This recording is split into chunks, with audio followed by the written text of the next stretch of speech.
Welcome to Outlaw Theology with the Whiskey Preacher. I'm your host, Phil Shepard, better known as the Whiskey Preacher, and I am very excited to have my friend Brian McLaren here on this episode of Outlaw Theology. Thanks for coming and hanging out. Thank you. We're at this conference, What is Church, here in Fort Worth, Texas. He is the resident theologian at Life in the Trinity based out of the Metroplex here, and it's a conference that is sponsored by Life in the Trinity. Is that correct? That's right.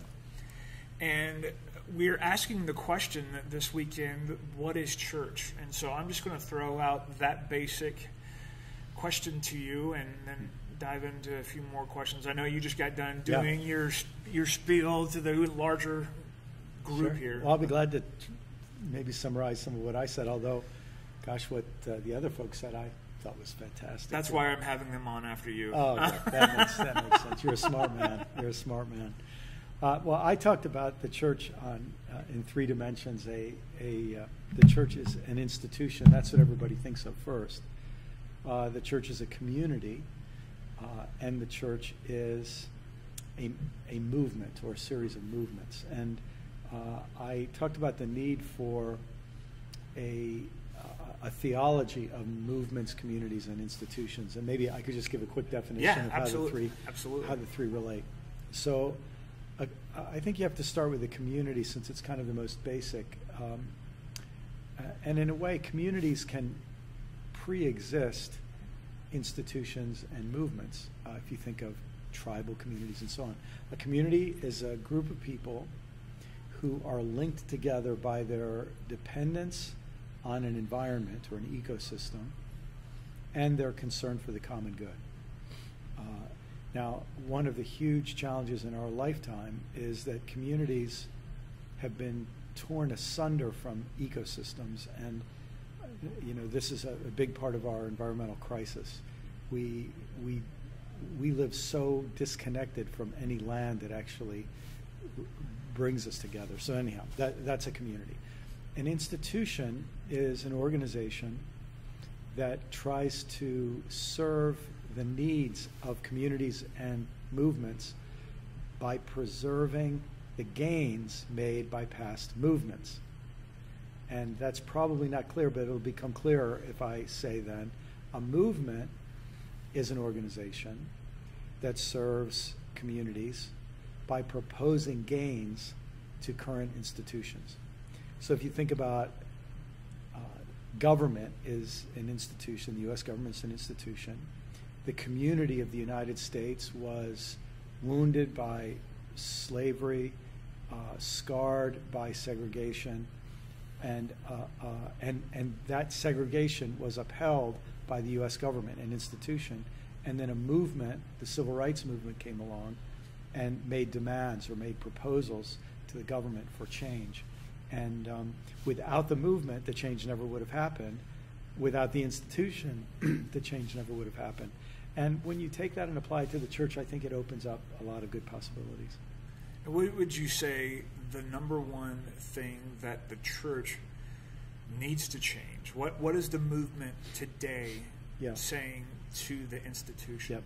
I think that's one of our great problems is that that movement is only in its embryonic forms. I think there are many different fragments of it, and they're just now coming together. You might say, the Civil Rights Movement was a coming together of the NAACP. I was mixing up basketball and civil rights, and SNCC, and several other groups came together and formed a larger movement. I think we need something like that to happen today.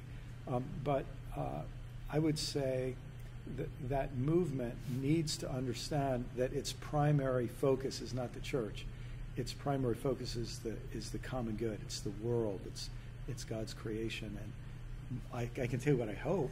Yeah. What I hope is that we could have a Christian movement, along with we need Muslim movements and Hindu movements and atheist movements, but that we could have a Christian movement centered in Christ that makes proposals or demands about the planet, about poverty, about peace, and I think we have unimaginable resources in the gospel to do that, but that would require a movement that makes proposals to church institutions, and then through the church could, in a sense, become part of that movement.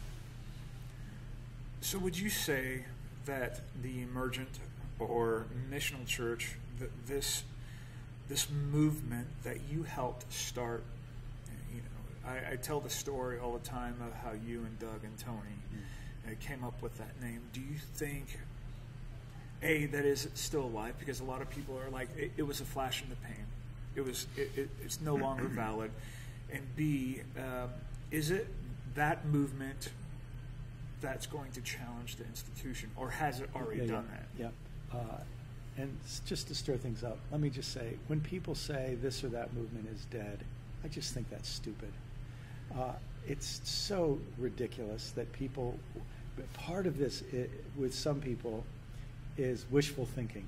Yeah. We want to get rid of that. Let's just say it's dead. Part of it is that they really don't know what they're talking about. Yeah. And part of it is that maybe they now want to seize the day for the new movement. Listen, it doesn't matter what anybody says about this or that name, emergent. We're in the middle of profound and rapid change and far-reaching and long-lasting period of change. Our entire way of life is based on a fossil fuel-based economy. It's based on the control of the vast amount of wealth by a small minority of elites. A world that is so based on the production of weapons, and the worst kind of weapons. I mean, we're in an incredibly unsustainable world, in deep, deep crisis. A world where our religious communities very often make everything worse rather than better. We're in a world in a lot of trouble. We need powerful spiritual movements. And look, just arguing about what kind of music we play in church is ridiculous, compared to the size of the problems. I think the emergent movement is one small part of a larger spiritual movement that is happening. Our friend Phyllis Tickle talks about emergence. But I just think something very big is happening. And I think the people who want to say, oh, the emergent thing is dead, well, partly they probably didn't understand it. Partly they maybe are talking about the early stages of a larger movement. Yeah. And one of the when people ask me about that, I've always said, I hope it's not a movement yet. I hope that emergent has been a conversation, which it certainly has been, and in that sense, it's had remarkable success. Just like, people say, oh, the Occupy movement failed, or the Occupy movement is dead. Well, the Occupy movement succeeded in getting the issue of inequality on the national agenda. Wealth inequality is on the agenda. It's not going away. Now, did they succeed in solving the problem of inequality? Of course not. With the fiscal cliff slowly approaching or quickly approaching. That's right. Yeah. Shoot. Anyway, there's a lot we could say about that. But part of dealing with the problem of inequality is getting the issue on the table. And I think the emergent conversation has helped get the conversation of postmodern, post-colonial, post-Christendom. The missional church conversation, the emergent conversation have been sort of overlapping and synergizing in this. But I hope we won't call it a movement yet, partly because not all the right people have been at the table. Yeah. And the religious world, like our societies, institutions in general, tends to be dominated by men. It's dominated more by white people, and so and middle class and above. And so one of our great challenges is, if we want to have a movement that has greater justice in the end, we've got to get as much justice in the beginning as we can. So, and I'm glad to say that's happening. I mean, there's a lot more diversity involved, and part of it involves white men like you and me listening to people we didn't used to listen to. Yeah, absolutely. And then not just listening, but then saying we want other people to listen. So as that happens, I think we'll reach a really critical moment, and that's the moment where we articulate our proposals or demands, and that's when a movement really takes on some life. I think that's fascinating that you say that. You've stated that the emergent conversation, I prefer to call it a conversation as well, that it's still in its infantile stage, even though some of us have been in this conversation for 15, 20 years, but it still is growing. I mean, it's still in it.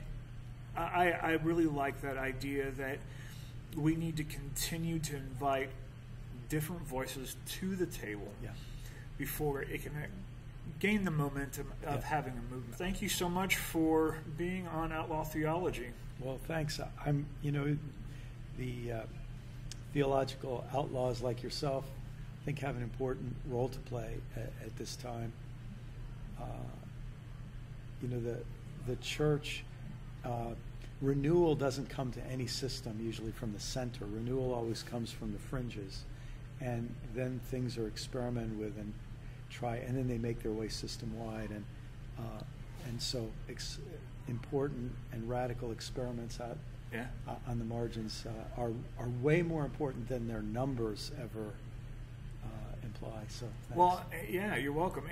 And before we depart, a lot of people don't know I am a disciples minister, and that is because of a conversation you and I had over 3 years ago.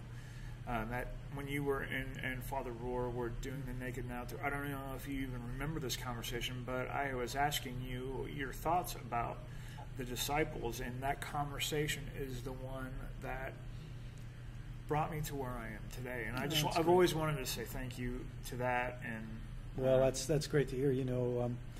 This is a great example of what we're talking about. The institution, a mainline Protestant denomination of the Disciples of Christ, has the power to welcome innovative people like yourself that then contribute to a movement, and this is where all of these overlap, and so it's exciting to see. I was done with denominational life until we had that conversation, and I really just appreciate it. Well, thanks. If you have any comments, please feel free to do in the comment section below. You can have this conversation on Twitter. The # is Whiskey Preacher, and what is your hashtag, by the way? I think it's Brian McLaren, and my website's brianmclaren.net. And he also is a fellow blogger here on Patheos, and make sure to check out his channel on Patheos. I'll have it linked here. Also, feel free to hit up my fan page on Facebook. It's Whiskey Preacher. Don't forget to like the page. And thanks again for joining us here.